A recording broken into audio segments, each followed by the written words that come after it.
Hello friends, तो देखो आज हम पढ़ेंगे आरएमएस वैल्यू ऑफ एसी। तो सबसे पहले आरएमएस क्या है? तो RMS stands for root mean square. तो हम पढ़ेंगे आज root mean square value of AC alternating current. तो सबसे पहले देखो, जैसे हमने आरएमएस वैल्यू वेलोसिटीज की पढ़ी थी, तो हम क्या करते थे, डिफरेंट वेलोसिटीज लेते थे, उनका स्क्वायर करते थे, फिर मीन निकालते थे और एंड में पूरे का रूट ले लेते थे। वो हमें मिलता था root mean square value of velocity. वैसे ही अब हमें देखना है root mean square value of alternating current. तो हम क्या करेंगे, डिफरेंट वैल्यूज लेंगे अल्टरनेटिंग करंट की, उनका स्क्वायर लेंगे, फिर मीन लेंगे और होल रूट ले लेंगे, तो वो आएगा RMS value of alternating current. अब इसकी सिग्निफिकेंस क्या है, हम कहां पे इसको यूज करेंगे? तो देखो, जो भी हमारे पास एसी वोल्ट मीटर है या एसी एमीटर है, वो हमें वैल्यूज देते हैं आरएमएस। जैसे एसी एमीटर की बात करें तो हमें जो वैल्यू देगा वो होगी root mean square value of alternating current. ठीक है, तो ये है आरएमएस वैल्यू ऑफ एसी। अब इसकी डेफिनेशन लिखेंगे, फिर इसको डिराइव करेंगे। तो कैसे डिफाइन करते हैं हम इसको?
तो ये है इसकी डेफिनेशन। हमने लिखा ये वो वैल्यू है स्टेडी करंट या फिर डायरेक्ट करंट की, जो कि उतनी ही हीट प्रोड्यूस करता है एक गिवन रेजिस्टर में या फिर कंडक्टर में, जितना कि अल्टरनेटिंग करंट प्रोड्यूस करती है सेम सर्किट में, ठीक है, या सेम रेजिस्टर में या सेम कंडक्टर में फॉर द सेम साइकिल। और इस केस में सेम साइकिल जो है, वो साइकिल जो है हम कंप्लीट साइकिल लेंगे। हम लिख सकते हैं for the same complete cycle. ठीक है, जो हम लिमिट्स पहले मीन वैल्यू ऑफ करंट में या मीन वैल्यू ऑफ ईएमएफ में लेते थे, वो लिमिट्स थी 0 से t/2। बट यहाँ पे कंप्लीट साइकिल लेना है तो लिमिट्स आएगी 0 से t। तो देखो, इसके लिए पहले हमें क्या करना पड़ेगा, डायरेक्ट करंट और अल्टरनेटिंग करंट के केस में हीट निकालनी पड़ेगी और फिर दोनों को कंपेयर करेंगे तो हमें आरएमएस वैल्यू मिलेगी। तो स्टार्ट करते हैं हम एसी से। तो डेरिवेशन इसकी एसी से स्टार्ट करेंगे, हीट निकालेंगे। तो देखो, हमने पढ़ा था I equals to I naught sine omega T. Alternating current को हम इस तरह से रिप्रेजेंट करते हैं एक साइन वेव की फॉर्म में। तो आई नॉट है बिग वैल्यू और साइन वेव में हमने इसको रिप्रेजेंट किया है। अभी देखो, डी एच होता है I square R D T. D H small amount of heat produce in a circuit in small interval of time. तो डी एच आ गया I square R D T. I square I naught sine omega T, इसका whole square R D T. तो यहां से D H क्या मिलेगा हमें, I naught square sine square omega T R D T.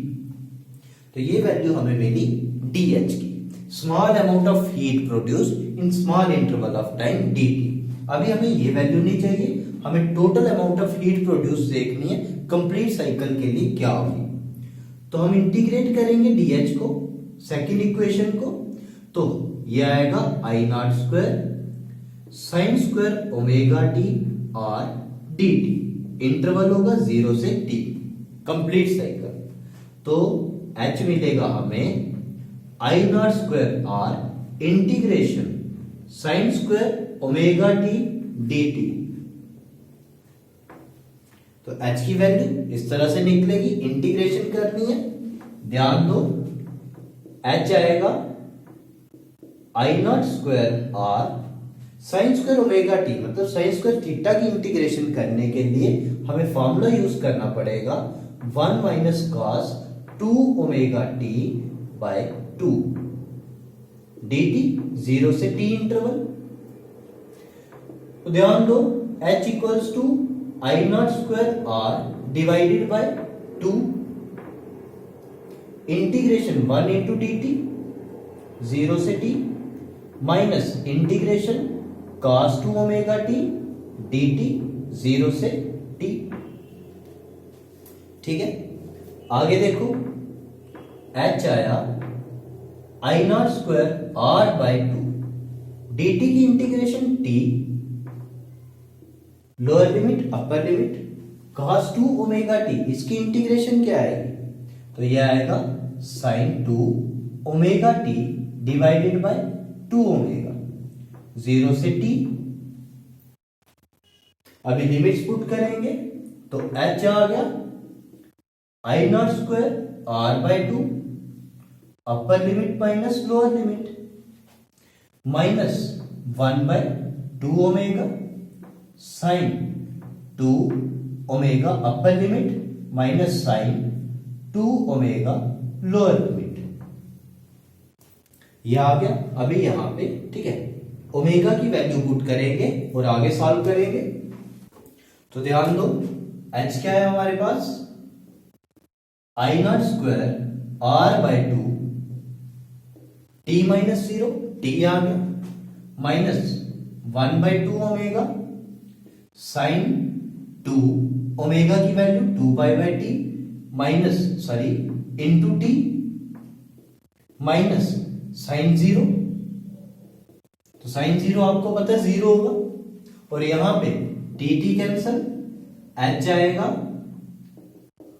I naught square R by 2 into T minus 1 by 2 omega sine of 4 pi, sine of 4 pi 0 होता है, sign 0 भी 0 होता है, तो ये वाली पूरी टर्म 0 बन गई। क्या बचेगा, h equals to I naught square R by 2 into T, ये इक्वेशन नंबर 3 आ जाएगी। h की ये वैल्यू आ गई I naught square R T by 2। अब ये वैल्यू आई किसके लिए, अल्टरनेटिंग करंट के लिए, जो ठीक है जो हर एक छोटे इंटरवल में अपनी वैल्यू चेंज कर रहा था।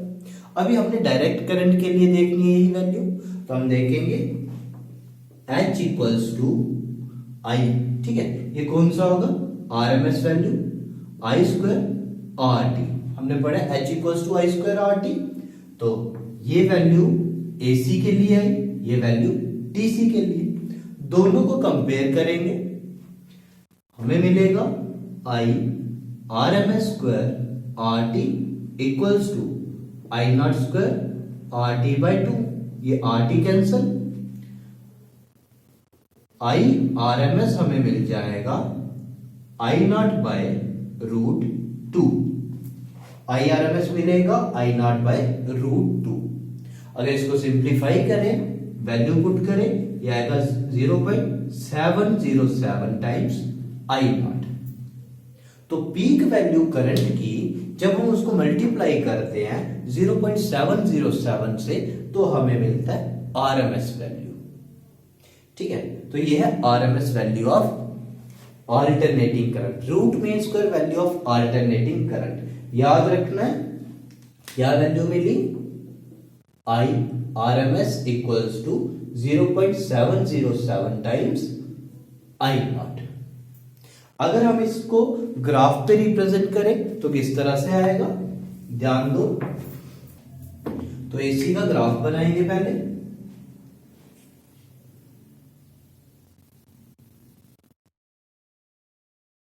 ये पीक वैल्यू आएगी आई नॉट, ये कंप्लीट साइकिल, ये हाफ साइकिल लिखते हैं t/2, ये आ जाएगा t।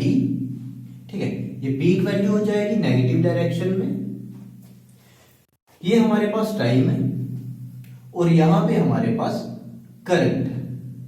ये पीक वैल्यू है 1, यहां पे कुछ 0.5 लाई करेगा, 0.6, 7, 8, ये 9 और ये आ जाएगा हमारे पास पीक। हमने देखना है 0.707, तो 5, 6, 7 ये कुछ यहां पे, ये जो वैल्यू होगी ये हमें मिलेगी IRMS। तो root mean square value of current, इस तरह से हम इसको बताएंगे ग्राफ में। बिल्कुल सेम वैल्यू हमें नेगेटिव डायरेक्शन में भी मिलेगी। ठीक है, तो ये था हमारा रूट मीन वैल्यू। ठीक है, root mean square value of alternating current. तो हमने देखा ये हमें मिलती कहां पे, AC वोल्ट मीटर और एमीटर में। अब करंट है तो हमें एमीटर में मिलेगी। तो देखो बहुत ही ज्यादा इंपॉर्टेंट क्वेश्चन है, आज इतना ही रखेंगे। बड़े अच्छे से देखना है इसको, कहीं भी समझ ना आए तो कमेंट सेक्शन में लिख सकते हो।